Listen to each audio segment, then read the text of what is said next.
Okay, so welcome to our discussion of possible futures for Austin's heroines. And I'm Michelle Laro. I'm the regional co-coordinator. Um, so when we um, had the discussion questions, we're sort of really thinking about three categories of possible futures. One is kind of staying single. One is getting married and possibly having children as part of that. And then the other is the potential, if you get married, of being a widow. And in most of the novels, these three possibilities are there. Um, so don't really have any specific place to start. People are kind of welcome to start wherever they'd like.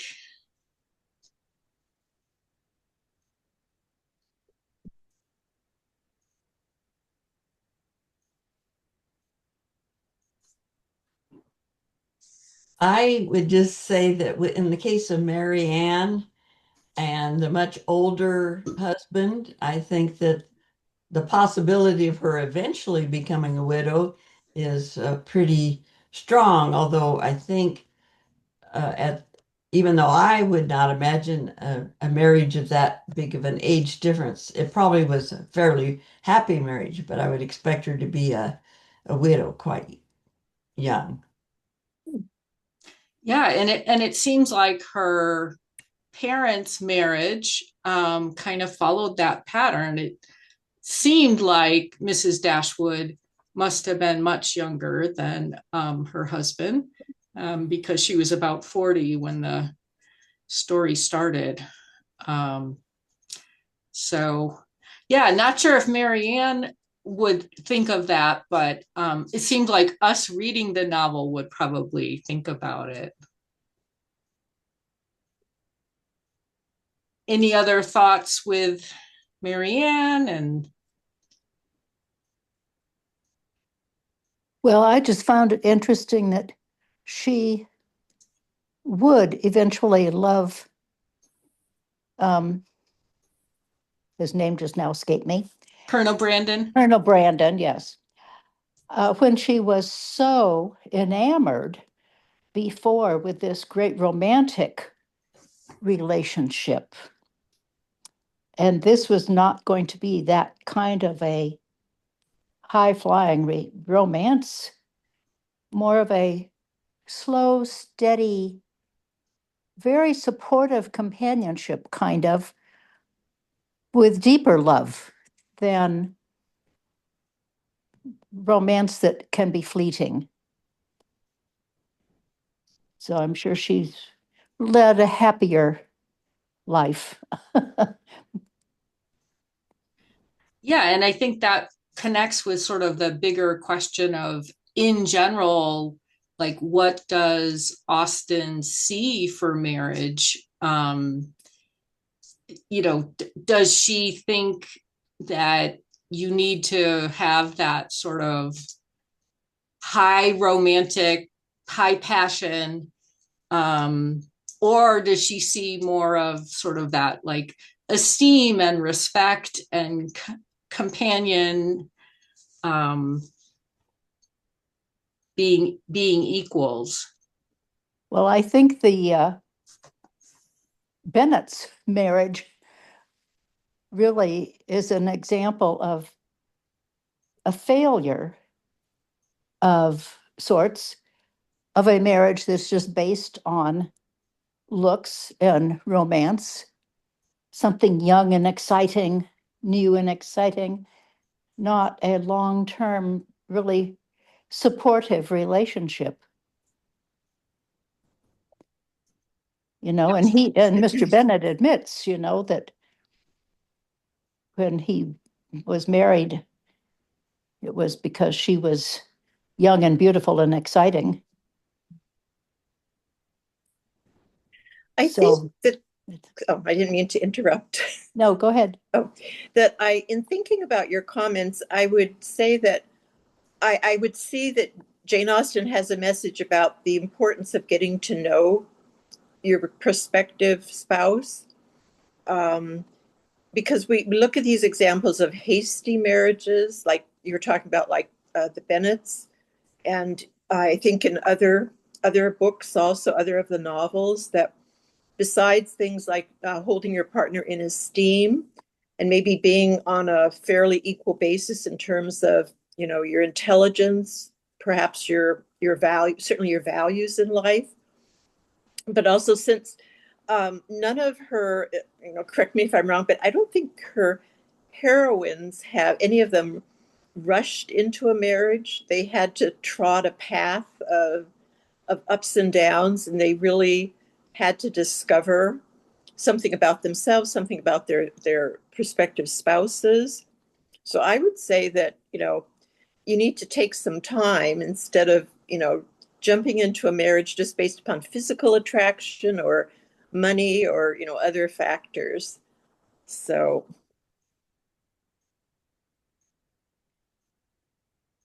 Yeah, it seems like Anne and Wentworth are almost, I think, an example of maybe like if they had gotten married when they were very young, I don't think that he really appreciated her or understood her fully. And so to me, I always feel like they actually gained something by being apart for so, yeah, shouldn't have had to be so long, but right, right. Mm-hmm. that, you know, he had a better understanding of her. Mm-hmm. Um, They both matured Yeah, and could yeah. see life a different way, Mm-hmm. Mm-hmm. see each other in a different way, and appreciate those characteristics that attracted them and how their personalities might have changed a different way if they had married at the beginning when they first wanted to.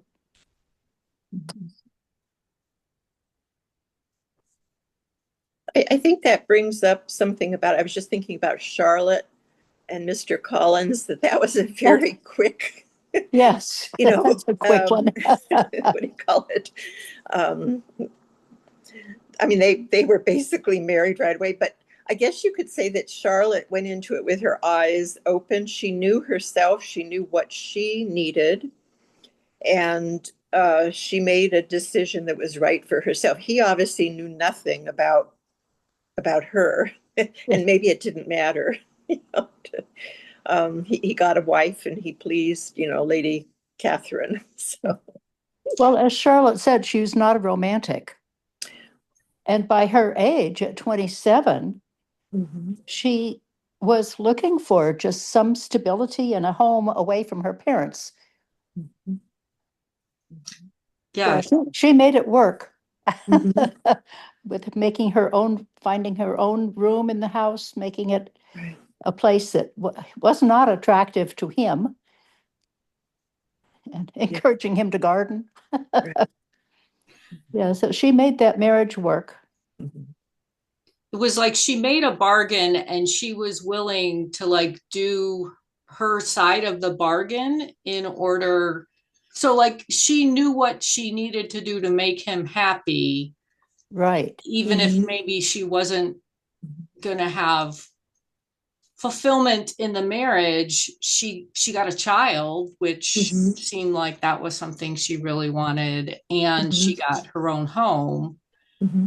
um Mm-hmm. it, I think the home and stability was what was crucial to her. Mm-hmm. yeah, Using your categories of what relationships to avoid and what ones had love matches, I didn't even put the Collinses as one of my avoids because both of them are happy in their own way. It is not a love match, but they are both happy in having their needs met. Also, apologies for being late. I thought also like the marriage of the Collinses made me think about and wonder about the Weston's marriage. How like initially it's portrayed as sort of totally positive, but I kind of wonder, you know, was there also a part of for Ann Taylor thinking like, this gets me my own house, this gets me a husband, maybe I can have a child. It seems like over the course of the novel, Emma changes her view of Mr. Weston, and it becomes more nuanced, and she sees his faults. And so, yeah, I kind of wonder, like, was was the Weston marriage one that people would put in the category of the like a positive marriage of equality, or is it more of similar to the Collinses? I put it down as a love match. It does seem to be told to us like they are in love with each other, although Austen specifically says that it's nicer for Mr. Weston to choose someone and be able to receive the gratitude. So perhaps Mrs. Weston wasn't in love with him, but I wouldn't equate it with the Collinses' marriage, particularly because in some ways, Mr. and Mrs. Weston are both really similar, that they like to see the positives of things. Like we're seeing it from Emma's perspective, and Emma can be a bit bitchy about things, but Mrs. Weston was always the no, everything's fine, and it's just that Mr. Weston is even more that way than she is potentially. What do people think? Yes. You think the Westons respected one another, though? That I don't think the Collins had that respect as really. Mr. Collins just needed a wife. It doesn't matter who she was. Yeah, I think over the course of the novel, we see that Mr. Weston doesn't really have good perception of other people's feelings. And is, kind of this overly social person. And again, it's like you sort of see that over the course of the novel. Certainly in the beginning, both Emma and Mr. Knightley see it as a hugely positive match. But and again, like having her own child, having her own house, definitely positives. And yeah, that she probably loves him, but maybe also sees like, yeah, sometimes he isn't always aware of nuances that maybe she is, because she's more perceptive. Well, she needed to have some place to go when she was no longer needed as a governess. This was a way for her to get a home that perhaps had a little more positive aspect to it than Charlotte's. That her Mr. Weston was, if not respected, sort of liked or something. He wasn't made fun of like Yeah. Mr. Collins. Right. People did not respect Mr. Collins. And she stayed kind of within the community that she knew. And yeah, I think he's seen as like an important part of the community, in the sense of like, it's Mr. Knightley and Mr. Cole and Mr. Weston and Mr. Elton, who are kind of the committee that decide things within the community. I mean, I think that Mrs. Weston didn't necessarily have to marry because of who Emma was, that Emma would have kept her as a companion even if she married, I think. And it may be that, yes, Mrs. Weston wanted more freedom than that. I wonder if the similarities that we're seeing between the Collins and the Westons is this kind of trope where a husband is another child, that Justin's made, and that's what they're both dealing with. They're having to parent I mean, their it's still in husbands. progress. So I'm sure.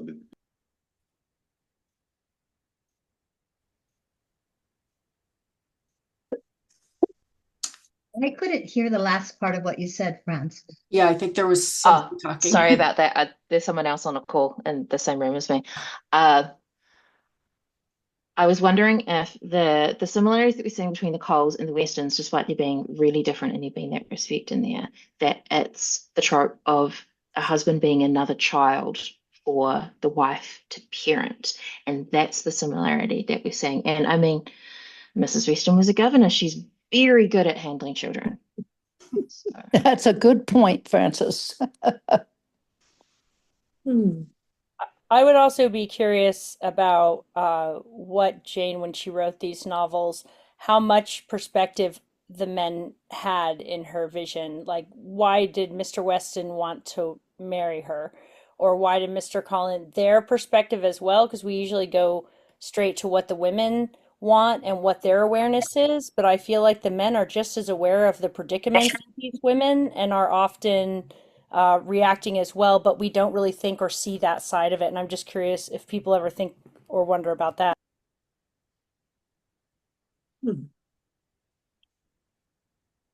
Yeah, it seemed like Mr. Collins gives you his reasons why why he wants to marry. Yeah, it's I Well, mean love was not one of them. Right. and it was such, I think there was such the social expectation that if you were financially able to and you know you were a man, I think there was an expectation that you would marry. I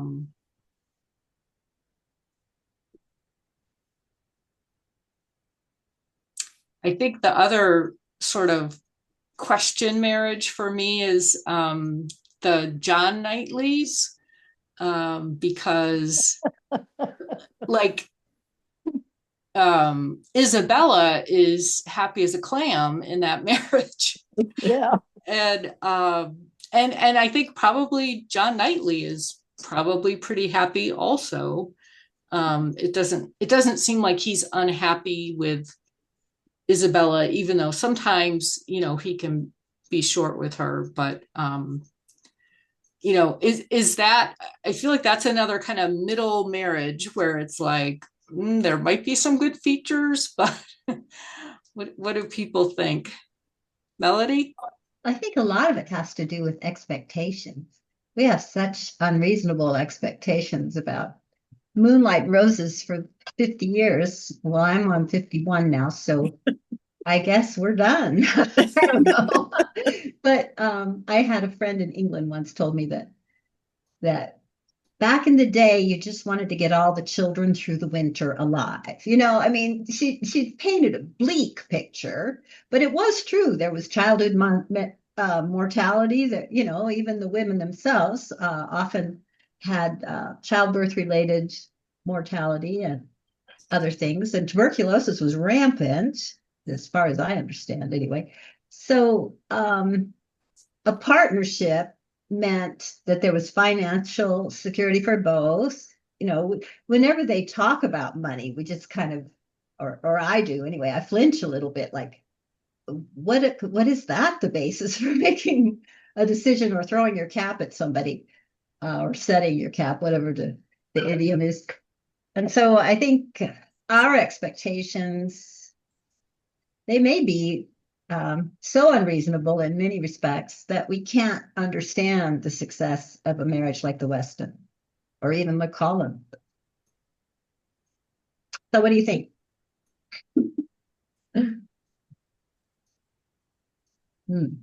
I was just going to say that I read in one of the biographies of Jane Austen how she saw some of the women related to her who were married young, dying of childbirth.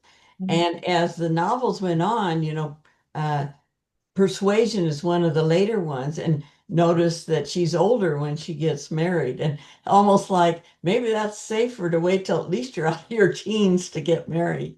But I thought that was interesting. Another marriage I was not sure about the future of necessarily is Jane Fairfax and Frank Churchill. I think they loved each other and stuff, but I don't know if he's going to be that kind to her or not. I wouldn't trust him at all.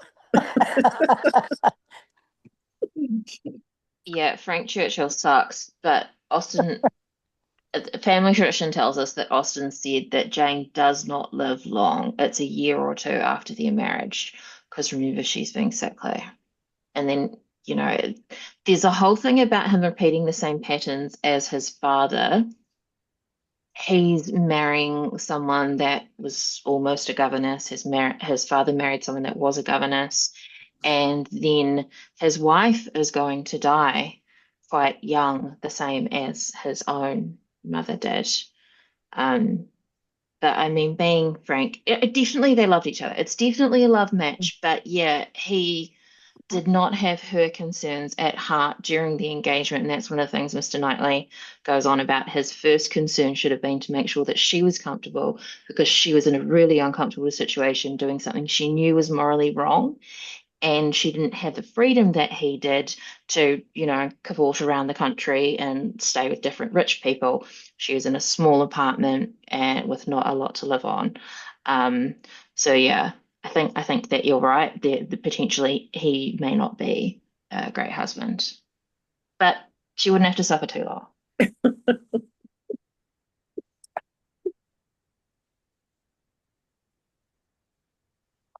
So the good marriages that I think are totally good, we've got the Gardners and the Crofts. Does anyone see either any others that come to mind? Well, I think potentially that Elizabeth and Mr. Darcy have a lot, because at the end of the book, they kind of go into the future a little bit and how the Gardners were invited and Mr. Uh, uh, Elizabeth's father came, but sounded like sometimes by himself, and that they Georgiana learned a lot, but also that Elizabeth kept on teasing him, and he seemed to think that was okay, and it seemed to have a pretty good future there. Of course, I like fairy tale endings anyway, so I like to think that's true. I have a lot of appreciation for the Bennets and their relationship, even though there's a lot of testiness. They stick it out together and they love their children and treat them well. So I think that's a great partnership.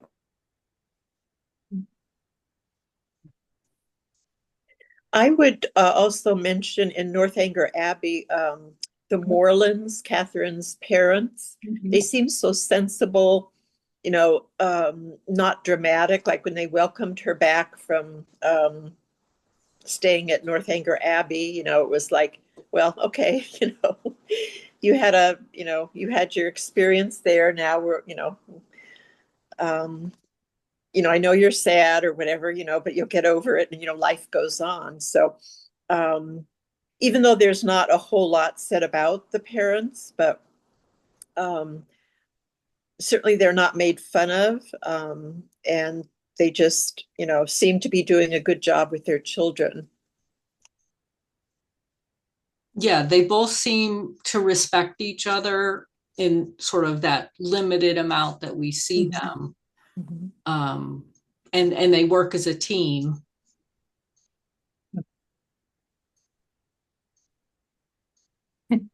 What about the elder Musgroves? Not Charles and Mary, but Charles's parents. They seem to be happy together.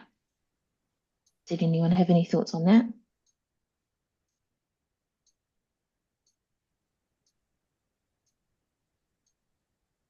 I'm glad you brought them up because one of the articles that we've read, maybe through some of the publications, talks about a little happy quiet or something like that at Christmas time when all the children were home from school, and yet some of the other things like being in Lyme Regis with their ill daughter and hoping for her recovery was just too much for Mrs. Musgrove.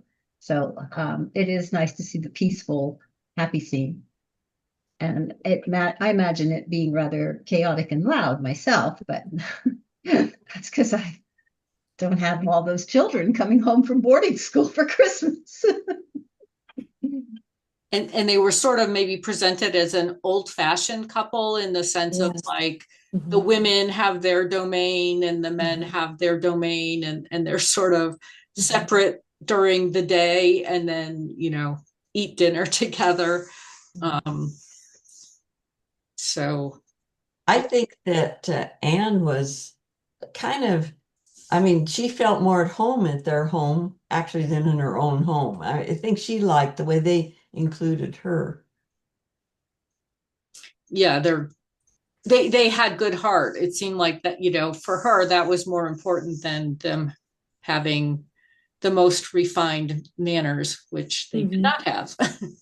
Mhm. And yet she refused their son and didn't want to become a married daughter-in-law. You know, she's more like a daughter, but she's also free uh to wait and hope.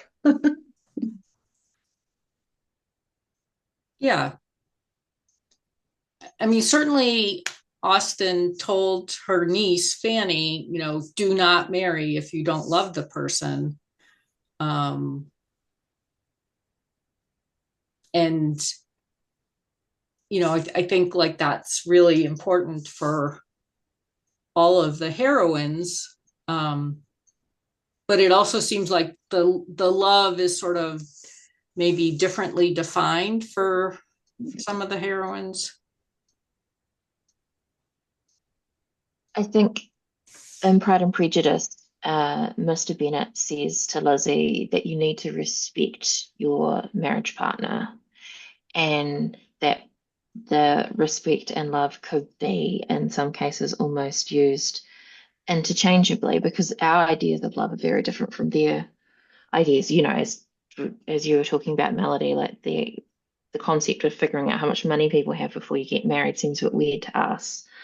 But if you can respect who somebody is, then there's the opportunity to love them further down the line, potentially.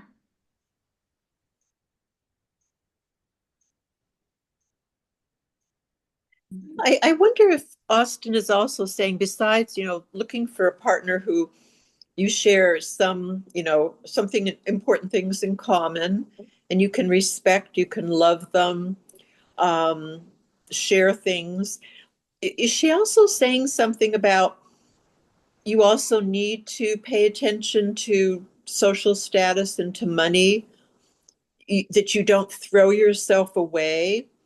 um, I wonder if there's a little bit of that, like out of self-respect for yourself, or out of respect for yourself, that you need to be careful that you're not settling.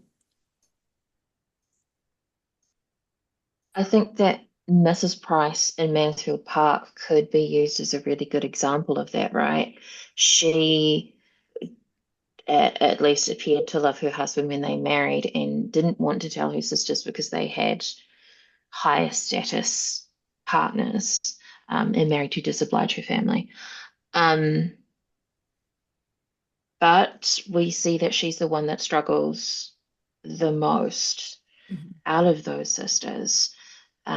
Sure, her husband's still around. She's not a widow like Mrs. Norris, but he's invalided out of the Navy, and he's slovenly and swearing, and they have too many kids and not enough money. And yeah, marrying down, not good, using this as an example.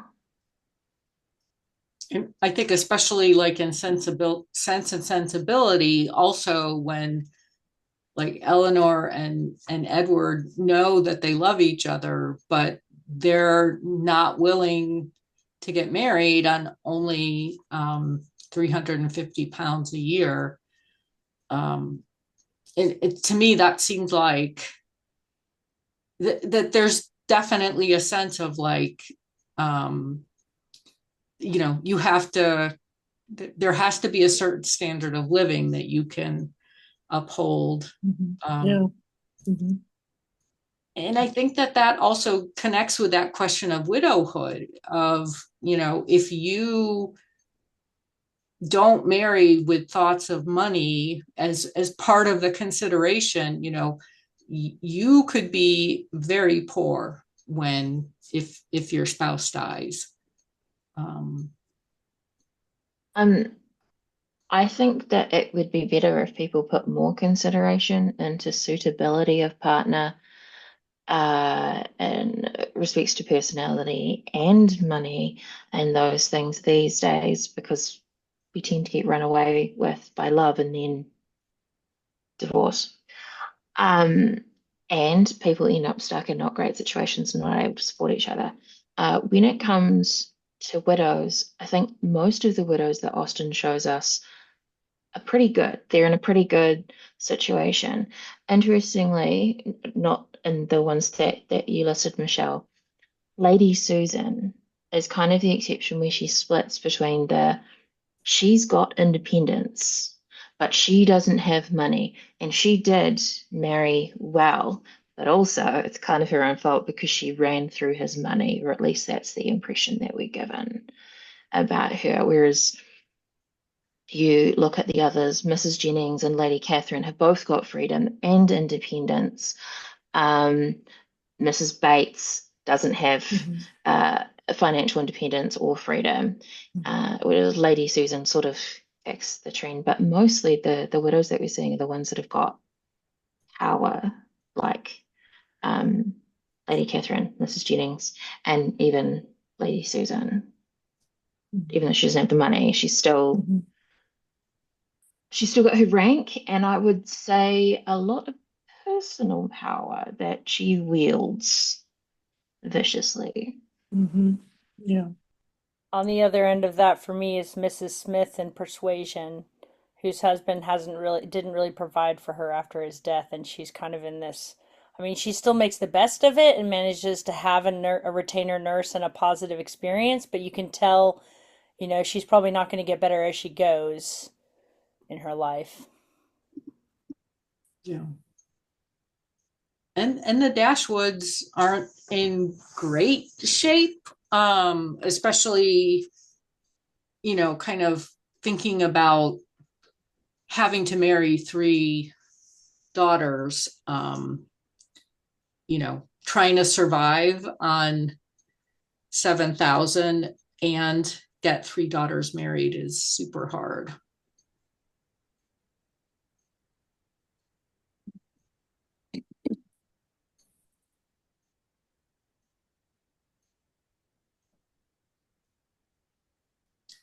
Any other thoughts on the marriages? Or I think we've talked some about single women. We haven't talked about, I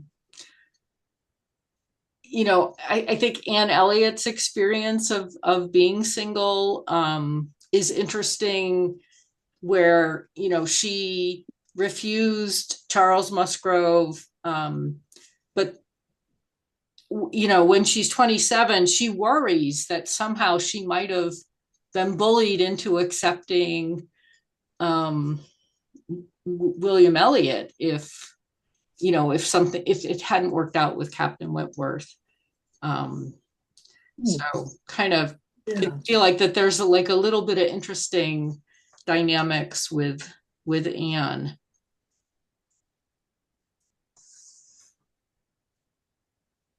Anne is such an example of a person who grew.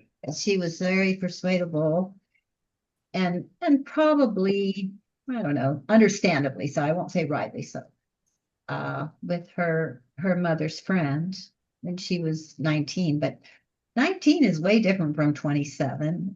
And it's interesting to see her older sister, Elizabeth. She actually is kind of got the power of a wife in that household because she's so much alike to Mr. Elliot. But anyway, I Walter. How Anne survived. Pardon? Sir Walter. Yeah, Sir Walter. Oh yeah, I almost left his title off. He is a baronet. Thank you. I think I'll just be quiet. No, I'll never be quiet. But anyway, her situation is so grim, I think. Knowing how in actuality how poor they are, and the shame of having all these tradesmen wanting their right wages and things. I don't know how she didn't just crack up. That's where the fairy tale comes in, isn't it? I had a quick question. Forgive me for being 10 minutes late, but did we talk about why the Jennings and the Musgrove seniors are really successful in their relationships? Because they're incredibly gregarious.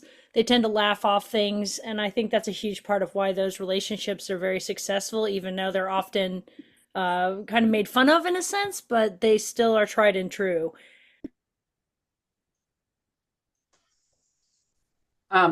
Besides the Musgroves, which was the other one that you meant? Oh, the Jennings in Sense and Sensibility. I think that's them, the ones who are hosting them at the cottage. Forgive me, The Amanda. Middletons? Excuse me, the Middletons. Yes. Okay. Thank you. Thank you. They also have the ability to kind of blow off social norms and etiquette in a lot of ways. Like they've just kind of transcended what other people think of them. At least that's what I got when I read them in the novels, and what I feel like Jane's saying, they're successful because they don't really care, and they have, I guess they have enough money and standing that they don't need to worry about it at the same time. But I find that fascinating about those characters. The Yeah, it seemed, Middletons are kind of an example of low expectations, I think. He needed a lady to grace the table and to have his children, and she supplied that. She needed a husband. Her mother married her off, felt pretty good about that. I don't know about how content they may have been with their own personal relationship because they were so different as far as temperament goes. But they, like I said, low expectations. And I don't mean that in a, slimy way. I just mean they were content with what they had. Yeah, I think that was part of what made them free, is that they could kind of blow it off and say, we're not going to make that the main focus. And I don't know if they both came from wealth and could comfortably do that. I assume they did, and that's why they were able to be cavalier. Um, and the other one I'm thinking of is Elizabeth Bennet's aunt and uncle. They're another great one. I think they're more grounded, but that same, like, kind of, they can ignore the judgment in a lot of ways, and I think that's a powerhouse couple right there in her world. you mean the Gardeners? I think so. I'm terrible with names, and there's so many in these novels, but the ones who take her on the journey and introduce them, she sees Darcy's house for the first time with them Yeah, and has that whole yeah. process. I think that's part of what allows that, is because they're not in the background whispering about rank or anything really. I mean, they kind of make fun of it, but they seem to be able to be another couple that kind of transcends the judgment. And I think that they both, even though they're considered in trade, they both are portrayed as very, Mr. Gardner is gentlemanlike, and Mrs. Gardner is intelligent. And so there it seems like it's more that, like, their personalities are allow them to not be kind of boxed in by, what Mr. Gardner does for a living. Right, hugely. I love Mrs. Gardner and Darcy when they have the exchange about the tree in town that they used to climb together as children. And there's that experience just of childhood love together, and appreciation of place without any question of who came from where to get to that tree, you know? I don't think that was in the book. I think that was just in one of the movies. Well, it needed to be in the book.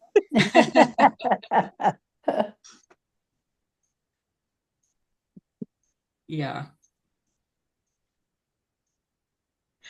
I think the other interesting question I want to think about is sort of that point in the novel when each of the heroines thinks about what's, I I might not marry this man that I love, and kind of what that's about in terms of like what her emotional response to that is.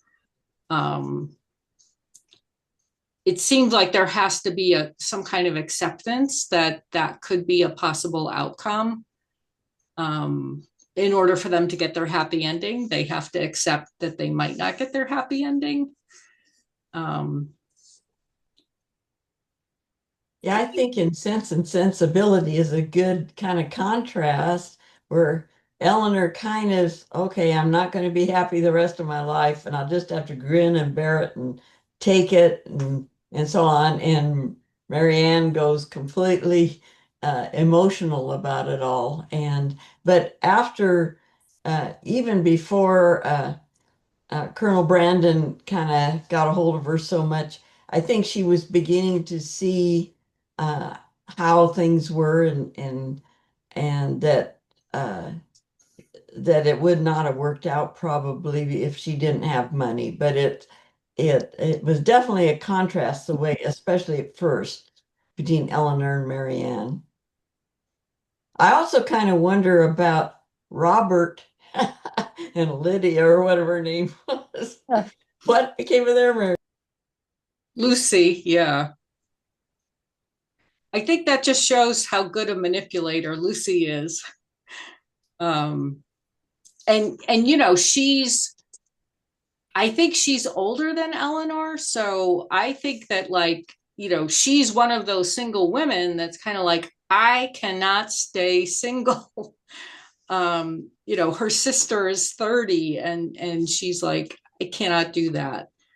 Um, so, she almost feels like she's like a lady Susan in terms of ability to manipulate and tell people what they want to hear and go for the one that's got the money.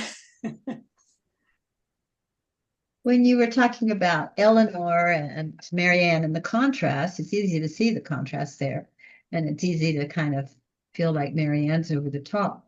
But it did take Jane Bennett, longer to recover than you might think, compared to Elizabeth. Elizabeth saw what happened. She knew it was her fault. And, she wasn't pining away, is what my point is. Does anybody have any thoughts about that? You mean when she thinks that she can never marry Darcy because of Wickham and Lydia? No, well, Wickham and Lydia, but also she turned him down. He's not going to ask again. I mean, there were two reasons that were pretty strong for not there being no possibility of their marriage. I think she didn't really know, or maybe like it wasn't portrayed like what she like. I think she was telling herself it's okay if I can't marry him because of Wickham and like if he never proposes again, well that's okay. But I think she's lying to herself. Mm-hmm. Does anybody else feel like she's not maybe being honest when she thinks that it's okay if Darcy doesn't come back? Yeah. I agree with you. Yes, I think she felt it very deeply. And I think it was also expressed a little bit in the text that, it was over and he was not going to ever renew, his proposal. And it just must have been devastating because I think she was just starting to see him in a new light, much more sympathetic light. And then to have that all taken away because of her silly sister, let alone the effect it would have on the other sisters and their chances of a good marriage. So yeah, I think it was a big deal.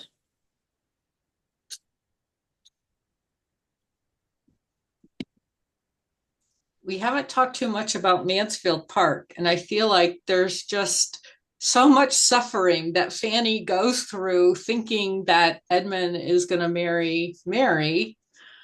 Um, and I think kind of like realistic suffering, in the sense that, she feels like Mary will make him a worse person. Um, and I feel like that's realistic. But like we've got so much more detail of what goes on in her head, when she thinks about that. It's like the death of a mentor if Edmund were to marry Mary Crawford. I almost said death of a god, but it's not quite like that. But just the fact that kind of he'd been the one to guide her along through her growing up more than anybody else. I think we have so much of what's going on because she is such a internal sort of character. And I wonder, Melody, if it's like he's on a pedestal and he needs to come down from that pedestal for her to actually be able to marry him. And that's why the thing with Mary kind of needs to happen so she can go, oh, he's actually just human. Because I think she's disappointed in him wanting to marry Mary Crawford, understands it because she's hot and charming, but also kind of disappointed that Edmund would sacrifice his own beliefs for Mary. But she doesn't really feel upset for herself because she never thought she would ever be good enough for him or have a chance with him. So it's a different kind of sadness. It's sadness in losing who she thought he was rather than in losing him because she never thought she had him. But maybe the him and Miss Crawford thing knocks him down a few pegs enough that she's like, oh, I could deserve this guy because he's just a regular guy. Wow.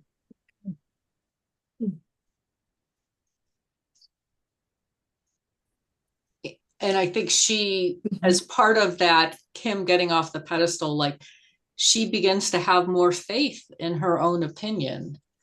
Because I think, before the acting, whatever Edmund said was gospel, to use an appropriate metaphor. And then, kind of realizing like, wow, his judgment isn't perfect. And I can see things that he can't see. And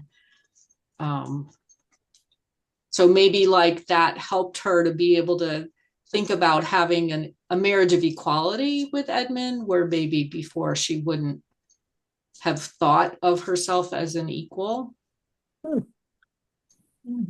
And Edmund might not have thought of her as an equal also.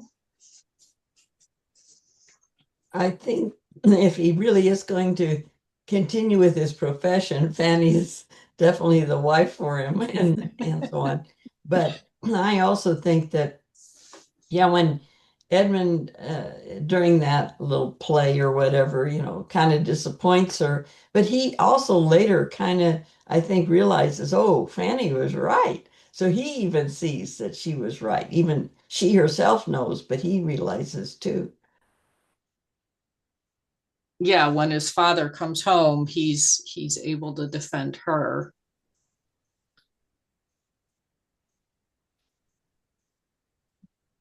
How about for Emma when she thinks about Mr. Knightley marrying Harriet? And I think in the novel, it is set up as a realistic option. That the way that Austen has written it, Emma's not like deluded to think that Mr. Knightley could pick Harriet, um, based on kind of how it's written. I think both Emma and Mr. Knightley realize their feelings for each other through jealousy. of other potential partners, the jealousy of Frank and the jealousy of Harriet. When it comes to Jane Fairfax, Emma is so dismissive of it, it would never happen. There's no way they'd ever be together. That doesn't bring up her jealousy. But when it comes to Harriet, she has seen those moments of them together, and he has said things in praise of Harriet. And Emma has always said how beautiful Harriet is. Side note, she's a little bit into Harriet. So she thinks that it's very possible, even though it shouldn't be, that Mr. Knightley and Harriet would get together. And it is devastating to her because it seems like it could very much be a reality.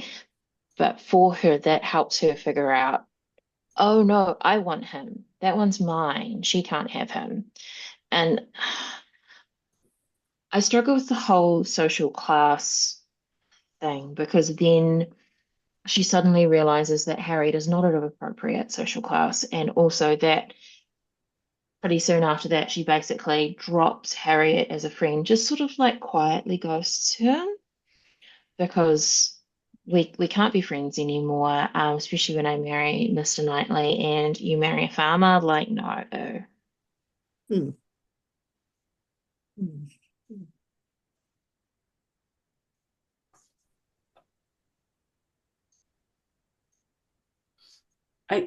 For me, Emma I does. also think part of the problem with Harriet is that she's not intelligent like Mr. Knightley is.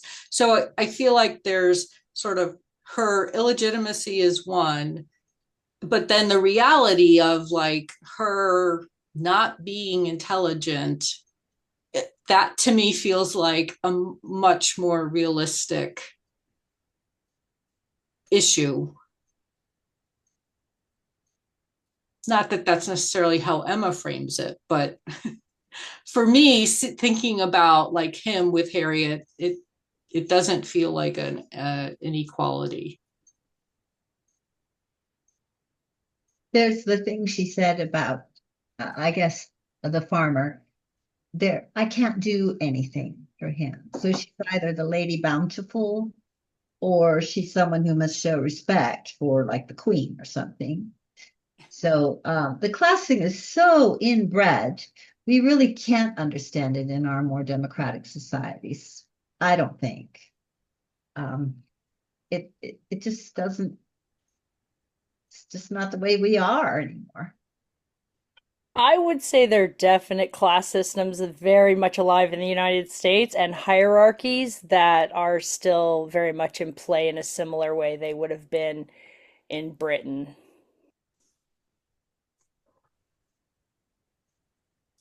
I mean, think about where we all live and what the color of the skin of most of the people we live around are. Everyone in this room right now, I mean, that we can see. I'll just buzz in. I usually keep my video off because it crashes, but hi, another blonde, white European woman. I will call that out. Let's not romanticize and think we're away from it. I don't know. Shall we discuss? I think that's a really excellent point, Liz. Also, I do have a certain amount of white privilege. I'm not white, but I look white. Uh, all societies do have some sort of class system, but it's not as evident, I think, as it used to be. And some people can ignore it, but not all people.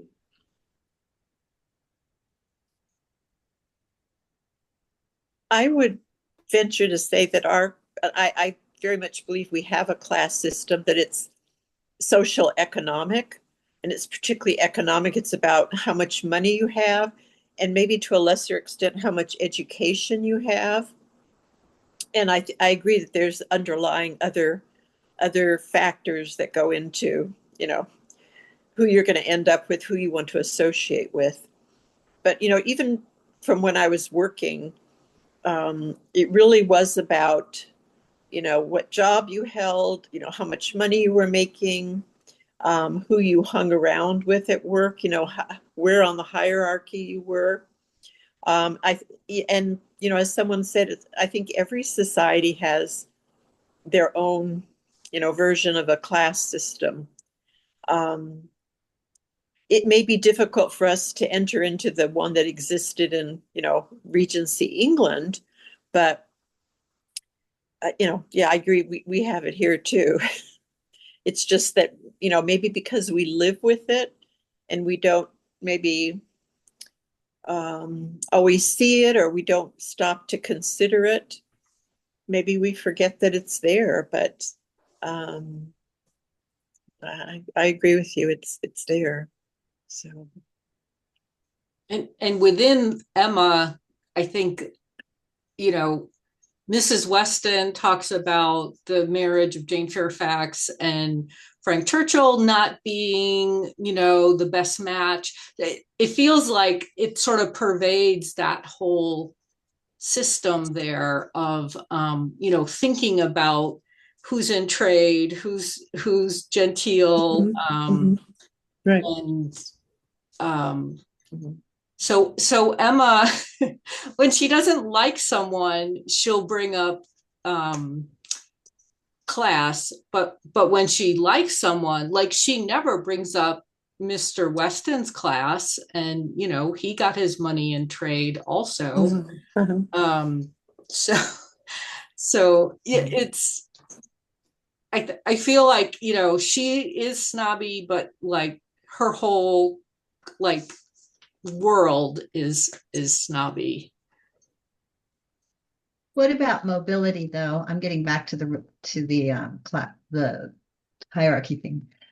We have skin color based differences that are evident, just like Phyllis was talking about. You know, there are people that you can see and you can say, okay, they're in this category, whatever that is. But then Frances, she jumps out of that,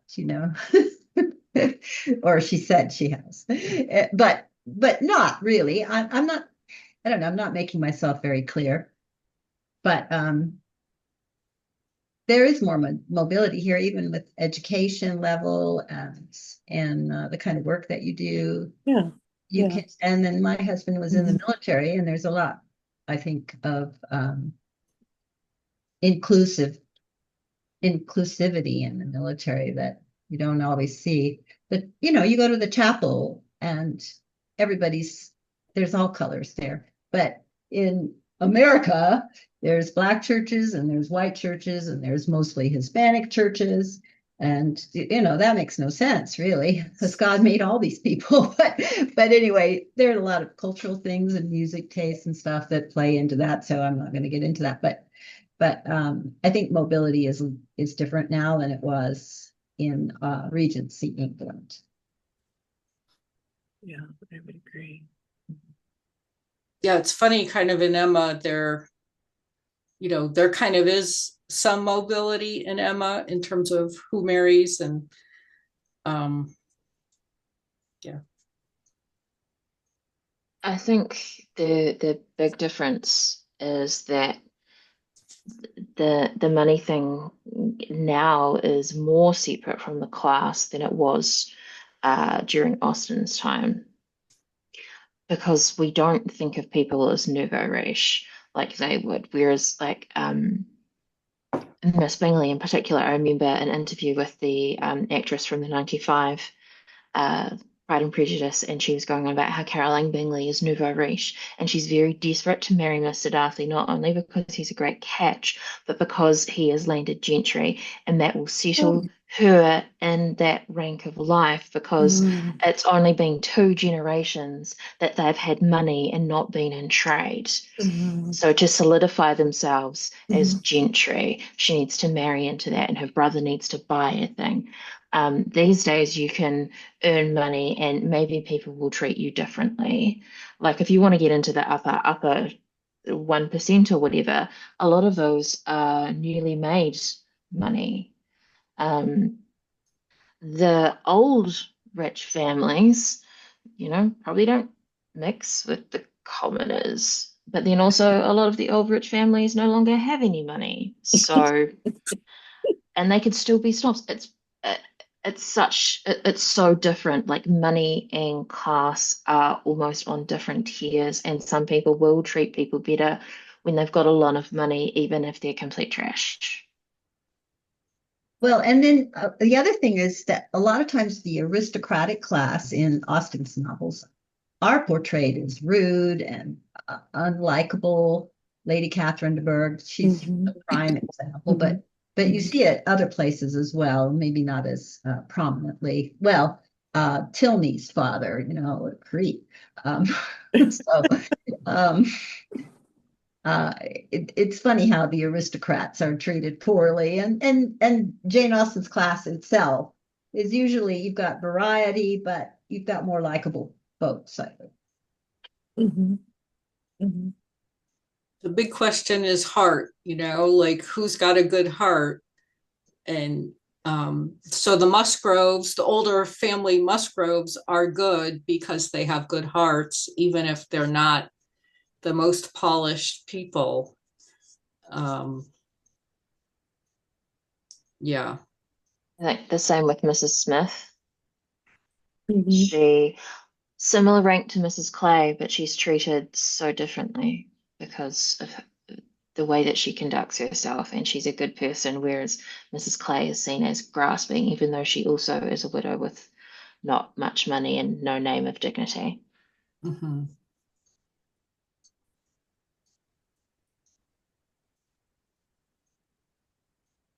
Anybody that we haven't really talked about too much that people really wanted to have a chance to talk about? We've talked about him a little bit. Uh, uh, Jane and Charles Bingley, the father says, oh, they'll let all their servants cheat them or something, and they'll be too easy and stuff. But I think them both being such people that are ready to like anybody will make their marriage a good one because I think they're ready to like each other, I think, for a long period of time. Yeah. It seems like he kind of learned a little bit of standing up for what he really wants, a little bit.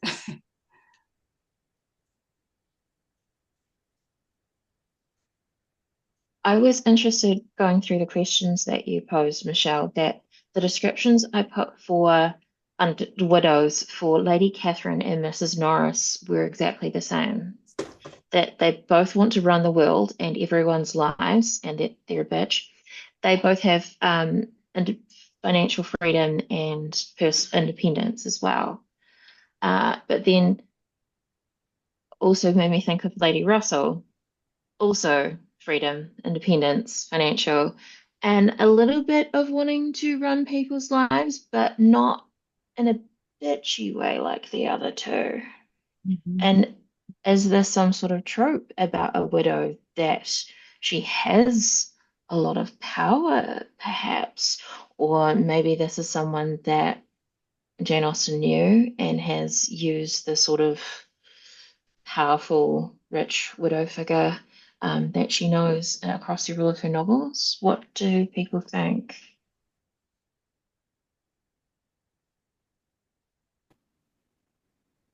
I I think with Lady Russell, I feel like she really loved Anne, and like her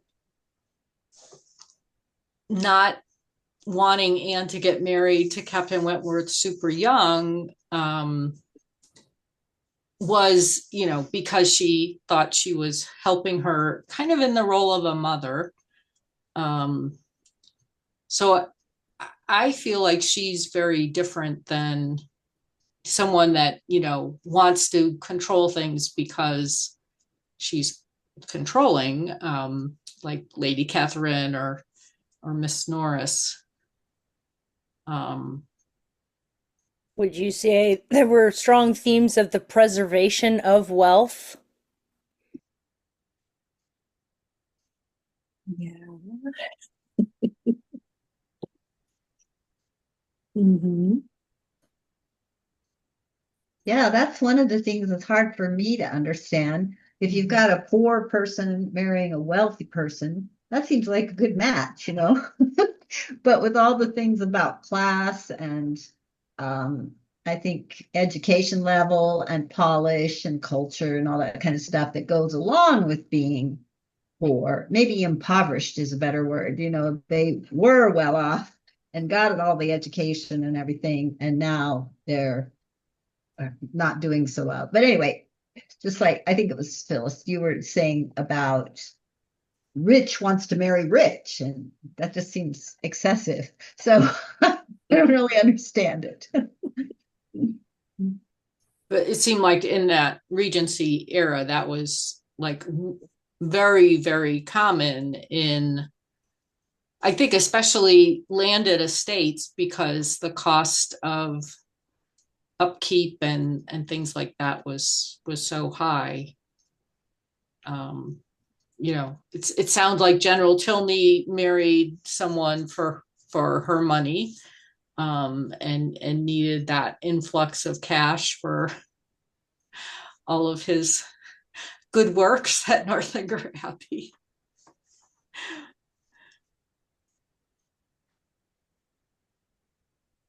Do you think that Miss Bates then is an example of, okay, if you don't have money and you don't, or she started out with money, it sounds like from Mr. Knightley's speech, but has sunk in importance, but not being one that has kept it. It's sort of a warning tale to anybody else that maybe you don't want to be a widow that becomes impoverished.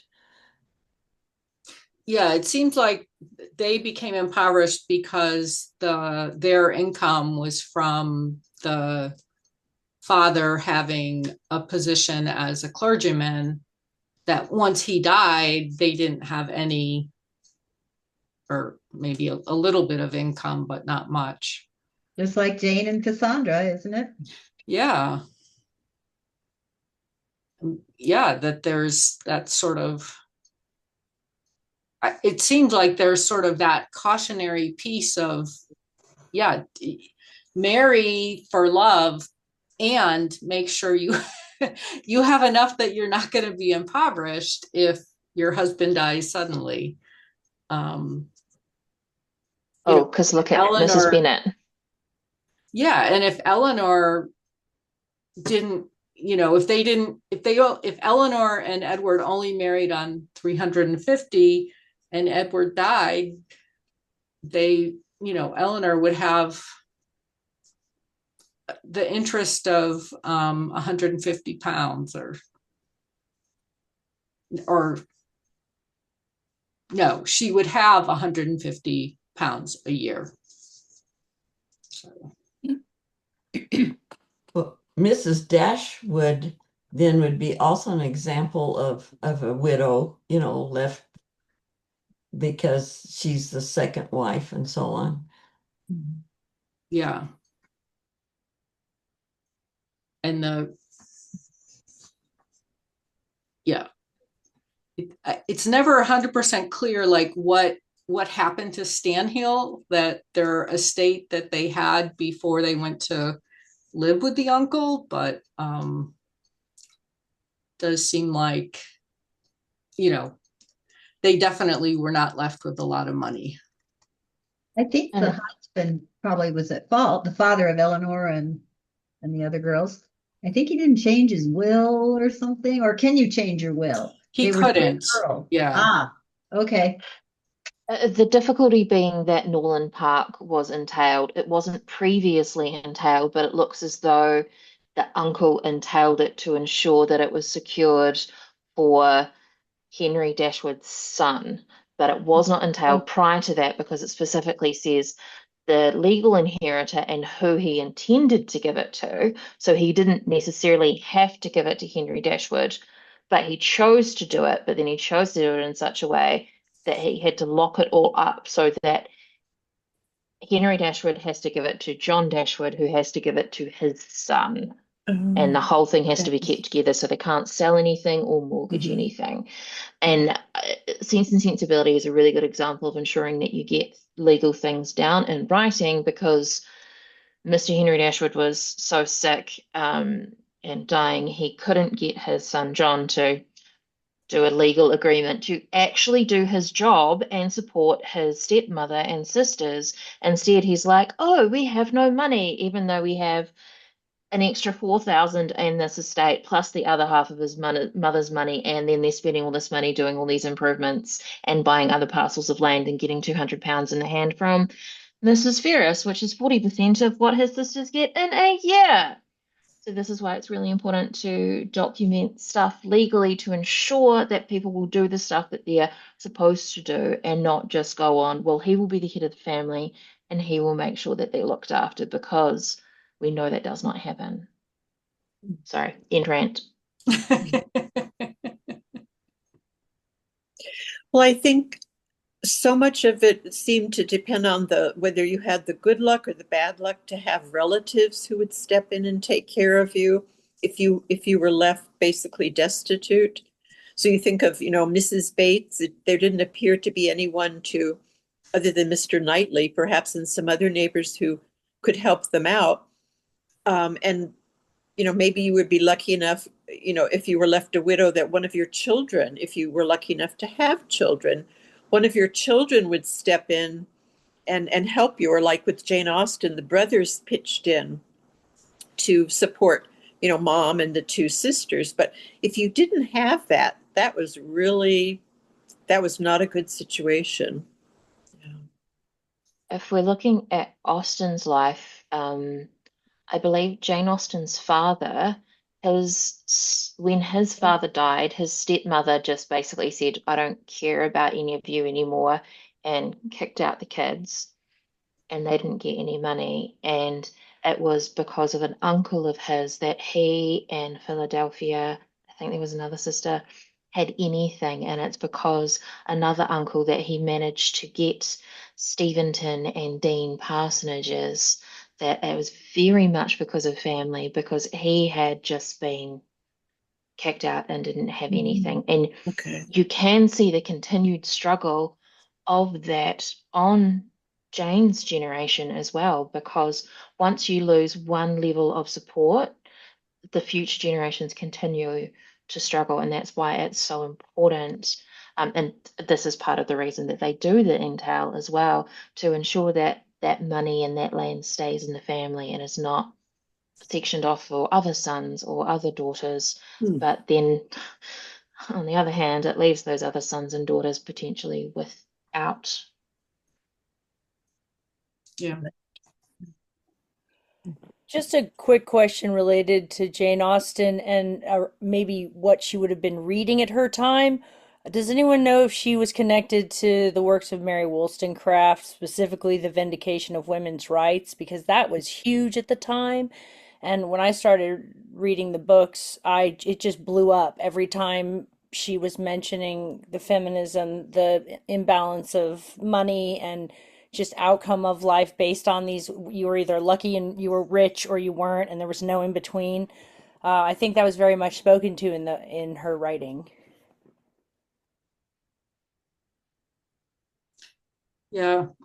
It seems like there's a lot of debate about how much she knew that. It certainly was very, very famous in the 1790s. And yeah, I think there's debate about it. I think she would have been in her 20s in the 1790s. And yeah, some people think, yeah, she probably did read it, particularly because her father was very progressive about the sort of things that he let her read. Oh, my phone is ringing. I have to go. Okay.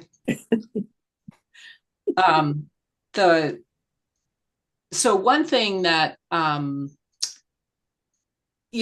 Emma, when they talk about the ball at the Crown, and they mention it, not having a supper would be um, something like an infamous fraud on the rights of men and women. So like she definitely uses the concept of rights of women, and yeah, I think I think the question is maybe like how much she would know that just from sort of the community or like just like from like the people at that time would have known it, but Right, right. I really think she would have been sitting in circles with people who had read it, especially men, and that they would have been discussing it. And that's perhaps if she didn't have the book itself, surely she would have run into somebody who would have read it. yeah.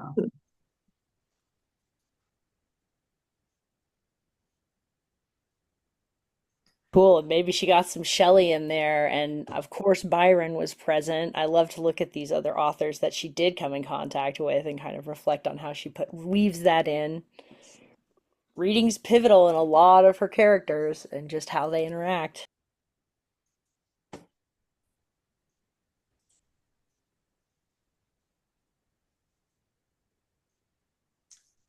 Do we have lists of works she actually read? I'm new to the group. Thank you all, Liz Crane here, and I would love a reading list. Oh, treat.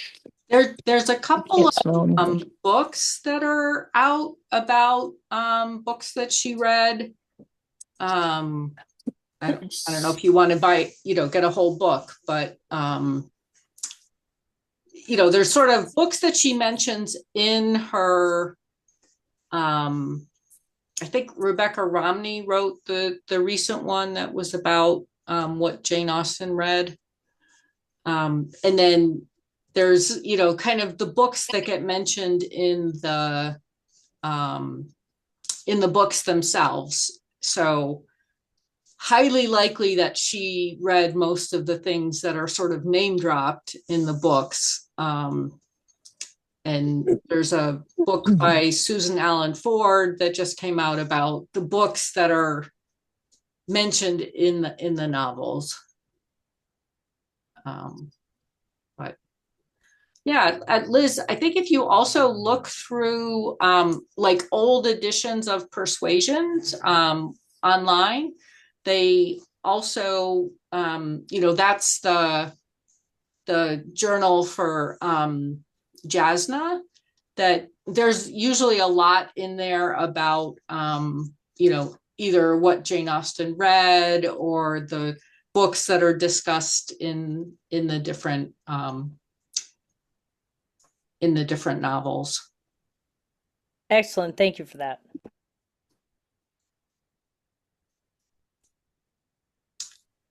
Any other questions? Any other thoughts?